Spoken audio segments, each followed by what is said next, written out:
नमस्कार, प्रणाम, स्वागत करती हूँ अपने YouTube चैनल दीपिका पंडित ऑफिशियल पर। आज मैं फिर से आप सभी के बीच में लाई हूँ एक उठान गीत। बहुत ही प्यारा उठान गीत है। अगर आप लोगों को अच्छा लगे तो अपना प्यार दुलार आशीर्वाद ज़रूर देना और वीडियो फुल वॉच करना, क्योंकि अगर आप लोग फुल वॉच नहीं करेंगे तो वीडियो में जो भी है आप लोग फुल आनंद नहीं ले पाएंगे। इसलिए वीडियो को फुल वॉच से देखें और कमेंट में बताएं गाना कैसा लगा। हमरे भाई नंदलाल आवई नंदी हमारे, अरे हमरे भाई नंदलाल आवई नंदी हमार। कैसे कही रामा अपने सजन से, कैसे कही रामा अपने सजन से। बैठी है सासू हमार हमका डर लागई, अरे बैठी है सासू हमार हमका डर लागई।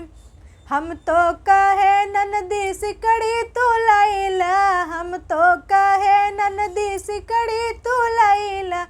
मांगई लागी हरवा हमार हमका डर लागई, अरे मांगई लागी हरवा हमार हमका डर लागई। अरे हमरे भाई नंदलाल आवई नंदी हमार। कैसे कही रामा अपने सजन से, कैसे कही रामा अपने सजन से। बैठी है सासू हमार हमका डर लागई, अरे हमरे भाई नंदलाल आवई नंदी हमार। हम तो कहे ननदी झुमका तू लैला, हम तो कहे ननदी झुमका तू लैला।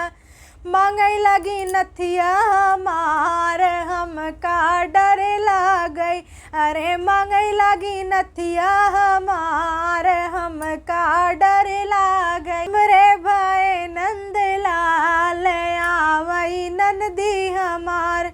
कैसे कही रामा अपने सजन से, कैसे कही रामा अपने सजन से। बैठी है सासू हमार हमका डर लागई, अरे हमरे भाई नंदलाल आवई नंदी हमार। हम तो कहे नंदी अंगूठी तू लैला, हम तो कहे नंदी अंगूठी तू लैला। मांगई लगी कंगना हमार हमका डर लागई, अरे मांगई लगी कंगना हमार हमका डर लागई। अरे हमरे भाई नंदलाल आवई नंदी हमार। हम तो कहे ननदी चुनरी तू लैला, हम तो कहे ननदी चुनरी तू लैला। मांगई लगी लहंगा हमार हमका डर लागई, अरे मांगई लगी लहंगा हमार हमका डर लागई। अरे हमरे भाई नंदलाल आवई नंदी हमार। हमरे भाई नंदलाल आवई नंदी हमार। कैसे कही रामा अपने सजन से, कैसे कही रामा अपने सजन से। बैठी है सासू हमार हमका डर लागे, अरे बैठी है सासू हमार हमका डर लागई।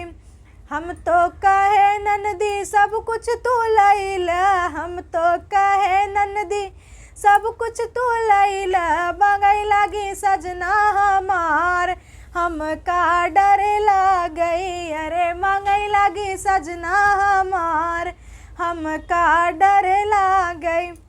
हमरे भाई